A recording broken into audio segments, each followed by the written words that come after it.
ಬಾಗಲಕೋಟೆ ನಗರದ ಜಿಲ್ಲಾಸ್ಪತ್ರೆಗೆ ಗರ್ಭಿಣಿಯನ್ನು ಕರೆದೊಯ್ಯುತ್ತಿದ್ದ ಆಂಬ್ಯುಲೆನ್ಸ್ ಮತ್ತು ಇನೋವಾ ಕಾರಿನ ನಡುವೆ ಭೀಕರ ಡಿಕ್ಕಿ ಸಂಭವಿಸಿ ಆಂಬ್ಯುಲೆನ್ಸ್ ರಸ್ತೆಯಲ್ಲಿ ಪಲ್ಟಿಯಾದ ಘಟನೆ ಬಾಗಲಕೋಟೆ ಬಸ್ ನಿಲ್ದಾಣದ ಸರ್ಕಲ್ ಬಳಿ ನಡೆದಿದೆ.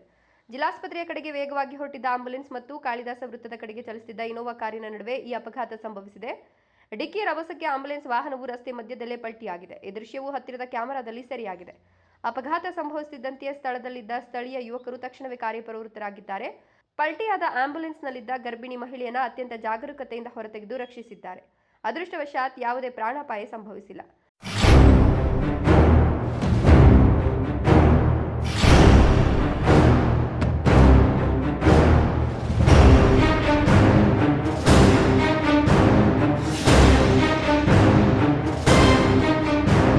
ವಾಹನದಲ್ಲಿದ್ದ ಪ್ರಯಾಣಿಕರಿಗೆ ಸಣ್ಣಪುಟ್ಟ ಗಾಯಗಳಾಗಿದ್ದು ಅಪಘಾತದ ತೀವ್ರತೆಗೆ ಎಲ್ಲರೂ ಗಾಬರಿಗೊಂಡಿದ್ರು.